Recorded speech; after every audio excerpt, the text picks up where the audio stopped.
میرا بیٹا مکمل طور پر سند یافتہ ہو گیا ہے، ٹھیک ہے لائسنس اس کو مل گیا ہے، لیکن جب تک وہ اپنی آنکھوں سے مکمل طور پر چلانا دیکھ نہیں لیتا ہے تب تک اسے گاڑی کی چابی نہیں دیتا ہے، اور اس کے باوجود بھی اسے نصیحت کرتا ہے کہ بیٹا اس راستے سے جانا، اس راستے پہ مڑنا، اگر لال اشارہ آئے تو رک جانا، پیلا آئے جب بھی گاڑی سلو کر لینا، گرین آئے تو پھر نکل جانا، اور رائٹ لیفٹ پورا سمجھاتا ہے اس کو، پھر بھی اس کو نصیحت کرتا ہے کہاں رکنا ممنوع ہے، کہاں ہارن بجانا ممنوع، مکمل سمجھاتا ہے کہ نہیں سمجھاتا ہے، تب جا کر کے گاڑی کی چابی دیتا ہے۔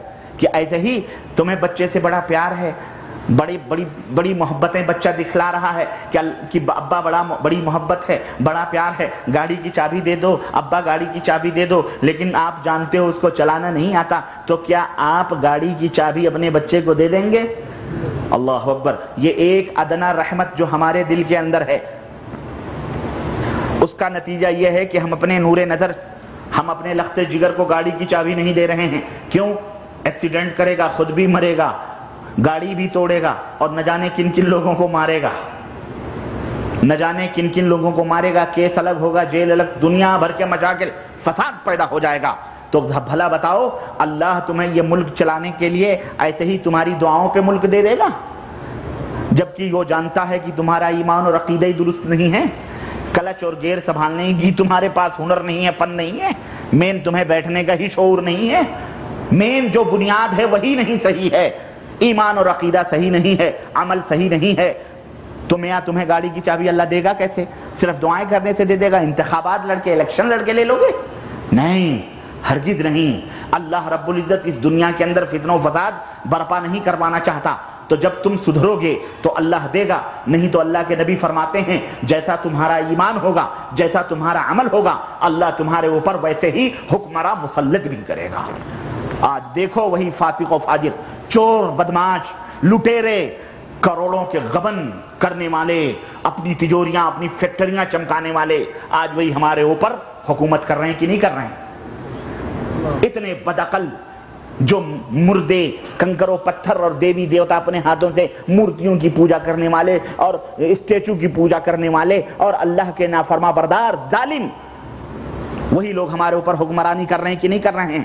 لوگوں، ان حکمرانوں سے اگر نجات چاہتے ہو تو سب سے پہلے اللہ کی حکومت اپنے دلوں میں قائم کرو، اپنے دلوں کے اندر اللہ کی اس توحید کو بٹھاؤ، اللہ کی اس دعوت کو بٹھاؤ، سمجھ رہے ہیں؟ اللہ بھی راضی ہوگا، اپنا دین بھی غالب کرے گا۔ اور سنو اللہ کیا فرماتا ہے، وَلَيُبَدِّلَنَّهُم مِّن بَعْدِ خَوْفِهِمْ أَمْنًا۔ ملک کی چابی تمہارے ہاتھ میں مل گئی، تم نے کیا کیا؟ امن قائم ہو گیا۔ آج 50 برس ہو گئے ہیں امن قائم نہیں ہوا ہمارے ملک میں، ہوئے ہیں؟ لا الہ الا اللہ کی بنیاد پر مملکت خدا داد مل گئی، ہم نے دعویٰ کیا، نہ جانے کتنے خون کٹے، نہ جانے کتنی ماؤں کی چھاتیاں کاٹ کاٹ کر ان کفار و مشرکین نے ٹرینوں میں بھر بھر کر کے بھیجی، لیکن آج اتنا عرصہ گزرا، لیکن امن اور سکون، ہم امن اور سکون سے نہ بیٹھ سکے اپنے ملک کے اندر۔ ملا ہم کو امن؟ ملی ہم کو شانتی؟ نہیں ملی۔ اس کی وجہ کیا ہے؟ اس کی وجہ یہی ہے کہ ایمان ہی درست نہیں ہے، ایمان ہی صحیح نہیں ہے۔ شرک کے منارے یوں ہی ہمارے ملکوں کے اوپر اور اس کے جھنڈے پھہرا رہے ہیں، شرک کی یوں ہی نمائش ہو رہی ہے۔ اب تو گلی گلی، محلے محلے میں نہ جانے کن کن لوگوں کی پرستش اور پوجا جاری اور ساری ہے۔ اللہ امن نہیں ہے، امن نہیں ہوگا۔ اللہ فرماتا ہے سنو، وَلَيُبَدِّلَنَّهُم مِّن بَعْدِ خَوْفِهِمْ أَمْنًا۔ گاڑی چابی بھی مل جائے گی تمہیں، ملک و وطن بھی مل جائے گا، سلطنت بھی مل جائے گی، اور امن و شانتی بھی وہ پروردگار نازل فرمائے گا، امن بھی تمہیں عطا فرمائے گا۔ اور سنو اللہ فرماتا ہے تمہیں کرنا کیا ہے؟ ایمان لاؤ، عمل صالح کرو۔ اور سنو، قید لگا رہا ہے، ذرا سورہ نور آیت نمبر 55 اٹھا کے اس کی تفاسیر بھی دیکھ لینا، اللہ توفیق دے۔ اور یہ وہ آیت کریمہ ہے جو پوری دنیا کے سامنے اور قیامت تک آنے والی نسلوں کے لیے مشعل ہدایت ہے۔ جو لوگ دنیا کے مالک بننا چاہتے ہیں، اللہ کی زمین کے وارث بننا چاہتے ہیں، وہ فارمولہ رب ذوالجلال بیان فرما رہا ہے۔ وہ فارمولہ یہ ہے، ایمان لا کر، اللہ کی عبادت کر کر تمہارے لیے ضروری ہے یعبدوننی ولا یشرکون بی شیئا، صرف میری عبادت کرو اور میرے ساتھ کسی کو شریک۔ اے پاک پروردگار، بات تو یہیں ختم ہو گئی تھی، صرف میری ہی عبادت کرو۔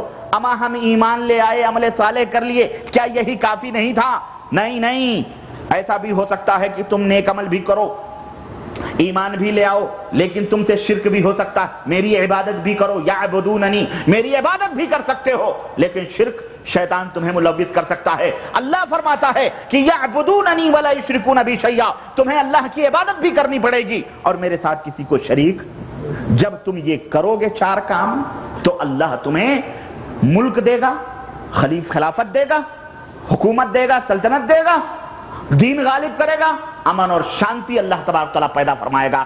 ٹھیک ہے، یہ فارمولے ہیں زمین کے مالک بننے کے۔ لوگوں آنکھیں کھولو، رب کا قرآن تمہیں اپنا وعدہ دے رہا ہے، یہ وعدہ ہے، اور جس دن ہم اپنے اس میں کامیاب ہوں گے انشاءاللہ اللہ تبارک تعالیٰ ہمیں ضرور اس ملک کی چابی دے گا۔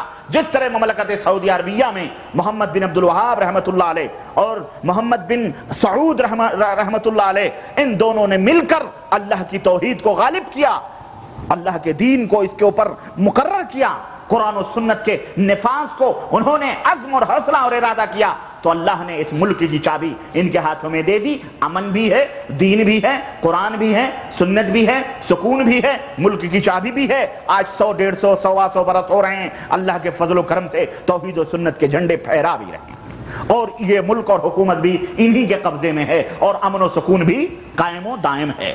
یاد رکھو اور سنو، اس طرح دنیاوی خوشخبریاں اللہ نے اپنے نبیوں کے ذریعے دی ہیں، اور ان نبی جو آتے تھے خوشخبریاں سناتے تھے، اسی طرح دنیاوی عذاب کی بھی دنیاوی عذاب سے بھی اللہ کے بندوں کو ڈراتے تھے کہ اے لوگو، اگر تم مخالفت کرو گے میری، اگر تم اللہ کی دعوت کے سے منہ موڑو گے تو یاد رکھو اللہ رب العزت ارشاد فرمایا وَمَنْ أَعْرَضَ عَنْ ذِكْرِي فَإِنَّ لَهُ مَعِيشَةً ضَنْكَ وَنَحْشُرُهُ يَوْمَ الْقِيَامَةِ أَعْمَى، کہ اللہ فرماتا ہے کہ جو میرے ذکر سے اعراض کرے گا، میرے احکام اور میری تعلیمات سے منہ موڑے گا، اللہ فرماتا ہے ہم اس کی زندگی اس کے لیے تنگ کر دیں گے۔ یہ رب کا فرمان ہے، یہ کسی مولوی واعظ خطیب کی باتیں نہیں ہیں، میں بالکل خلاصہ نچوڑ قرآن اور حدیث کی لے کر کے آیا ہوں، اور وہی باتیں آیتیں پڑھ پڑھ کر کے میں بتلا رہا ہوں، اس کے سوا میں اپنی طرف سے کچھ نہیں بک رہا ہوں، نہ کہہ رہا ہوں۔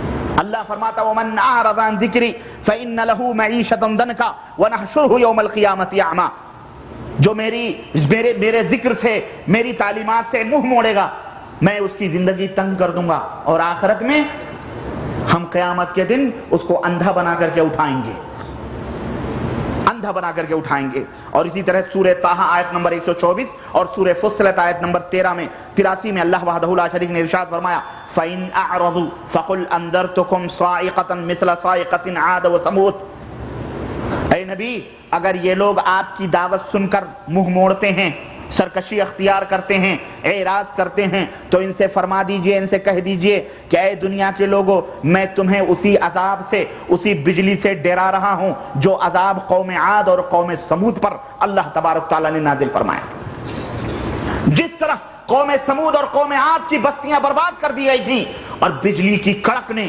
ان کے کان کے پردے پھاڑ دیے تھے، اور ان طاقت و قوت میں فخر کرنے والے لوگوں کو بالکل کھجور کے جھاڑ کی طرح زمین کے اوپر ڈال دیے تھے، اور وہ مردہ پڑے ہوئے تھے، میں اسی طرح جس طرح ان کے اوپر عذاب آیا تھا اس عذاب سے میں تمہیں ڈرا رہا ہوں، اور تمہیں متنبہ کر رہا ہوں کہ تم اللہ کی تعلیمات سے منہ موڑو گے تو اسی قسم کا عذاب تمہارے اوپر بھی آئے گا۔ تو اسی طرح سے دنیاوی عذاب سے ڈراتے تھے، اور اسی طرح آخرت کی نعمتوں سے خوشخبریاں سناتے تھے کہ آخرت میں اللہ تبارک تعالیٰ نے کیا نعمتیں دی ہیں، اور نافرمانی کرو گے تو آخرت میں تمہارا کیا حشر ہونے والا ہے۔ اللہ رب العزت نے ارشاد فرمایا من یطع اللہ ورسولہ یدخلہ جنات تجری من تحتها الانہار خالدین فیہا وذلک الفوز العظیم، کہ جو لوگ اللہ کی اطاعت کریں گے، رسول کی اطاعت کریں گے، اللہ تبارک و تعالیٰ انہیں ایک ایسے باغات میں، ایک ایسی جنت میں داخل فرمائے گا جس کے نیچے سے نہریں بہ رہی ہیں، جس کے نیچے سے اللہ نے یہ دودھ کی نہریں ہیں، یہ شہد کی نہریں ہیں، یہ آب کوثر کی نہریں ہیں، اور ماشاءاللہ یہ جو ہے یہ نہریں بہ رہی ہیں، اللہ اکبر، اور ان نعمتوں سے یہ جو ہے وہ فیضیاب ہوں گے اور تختوں کے اوپر بیٹھے ہوئے ہوں گے۔ خالدین فیہا، اے اللہ ہمیشہ ہمیش رہنا ہے یا کبھی نکلنا ہے؟ اللہ فرما رہا ہے ہمیشہ ہمیش اسی کے اندر رہو گے۔ وذالک الفوز العظیم، اور یہ سب سے عظیم کامیابی ہے۔ تو میرے عزیزو، اللہ اور اس کے یہ نبی اور رسول جو آتے تھے وہ اس قسم کی آخرت کی خوشخبریاں سناتے تھے. اور اسی سورہ نساء آیت نمبر 13 اور اسی طرح سورہ نساء آیت نمبر 14 کے اندر اللہ رب العزت نے فرمایا کہ یہ رسول جو آتے تھے یہ آخرت سے ڈراتے بھی تھے، عذاب سے ڈراتے بھی تھے. چنانچہ اللہ فرماتا وَمَن يَعْصِ اللَّهَ وَرَسُولَهُ وَيَتَعَدَّ حُدُودَهُ يُدْخِلْهُ نَارًا خَالِدًا فِيهَا وَلَهُ عَذَابٌ مُهِينٌ، کہ جو اللہ اور اس کے رسول کی نافرمانی کرے گا اور جو حدود اور دائرے اللہ اور اس کے رسول نے بنا دیے ہیں، جو دائرہ اللہ اور اس کے رسول نے، آج ہم نے کتنے دائرے بنائے ہیں؟ بتاؤ، اللہ رسول کا جو دائرہ ہے وہ تمہیں پسند نہیں ہے؟ دائرہ کس کو کہتے ہیں؟ لکشمن ریکھا سمجھو اس کو، لکشمن ریکھا. رام نے لکشمن ریکھا کھینچی، لکشمن نے کھینچا تھا نہیں سیتا سے کہ اگر اس کو کراس کرو گی تو پھر خیر نہیں. کراس کر لی، راون بھر کے لے کے چلا گیا. بعض روایتوں میں آتا ہے کہ وہ پہلے سے دونوں ایک دوسرے کو جانتے تھے، اس لیے اچھل گئی، وہ نکل گئی اپنے آشنا کے ساتھ. خود کتابوں میں ان کے لکھا ہو، بہرحال وہ ان کا دھرم ہے. میں اس کو کیا کہوں، عرض کرنے کا مطلب یہ ہے کہ اس نے اپنے ایک ریکھا کی مخالفت کی، وہ اس کا حشر یہ ہو گیا. تو اللہ اور اس کے رسول نے جو دائرے بنائے ہیں، جو ریکھا کھینچی ہوئی ہے، جو لکیر، وَمَن يَتَعَدَّ حُدُودَهُ، اللہ اور اس کے رسول کے جو یہ حدود ہیں اس کو تم کراس نہیں کرنا. بس تمہاری منمانی نہ کسی امتی کی. جس طرح تم امتی، اسی طرح نبی کے بعد جتنے لوگ تھے سارے، نبی کے علاوہ جتنے لوگ تھے سارے امتی تھے.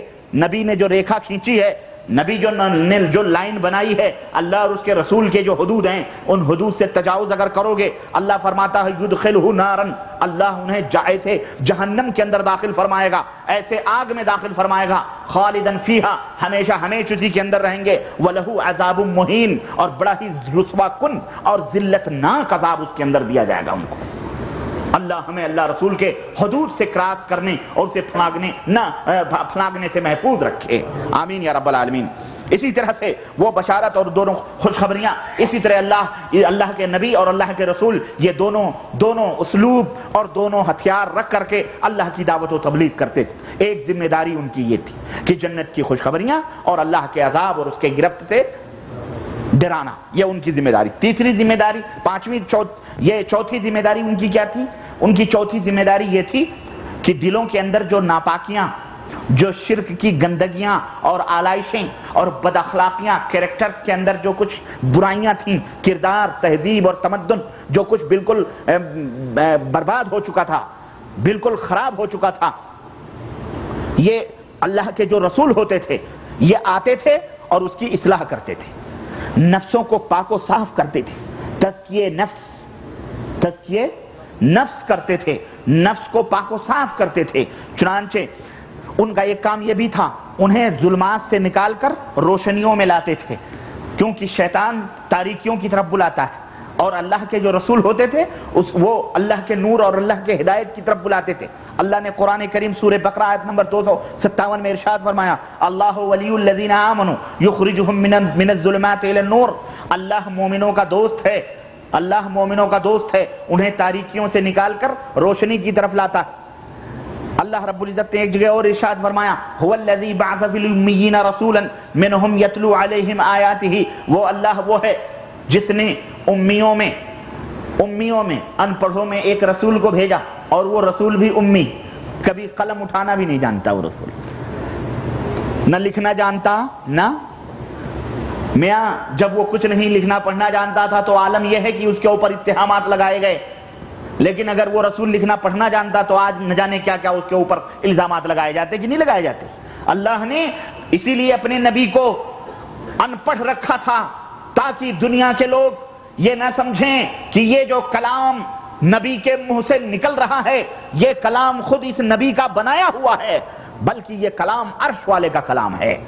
اسی لیے اللہ نے قرآن کے اندر جا بجا چیلنج بھی کیا ہے، فَأْتُوا بِصُورَةٍ مِّن مِّثْلِهِ، اگر تمہیں طاقت و قوت ہے تو اے دنیا عرب جو اپنے آپ کو سب سے بڑا زبان دان سمجھتے ہو اور زبان کی معرفت تمہارے پاس ہے اور ساری دنیا کو اپنے سوا گونگا سمجھتے ہو، تمہیں ہم چیلنج کرتے ہیں کہ اس کی طرح ایک صورت بنا کر کے لے آؤ.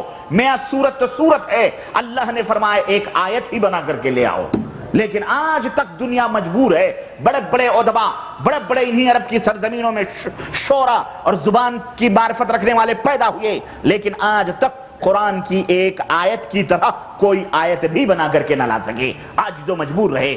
تو اللہ رب العزت ارشاد فرماتا ہے کہ امیوں میں ہم نے ایک رسول کو بھیجا، وہ بھی ان پڑھ، اس کا کام کیا تھا؟ یتلو علیہم آیاتہ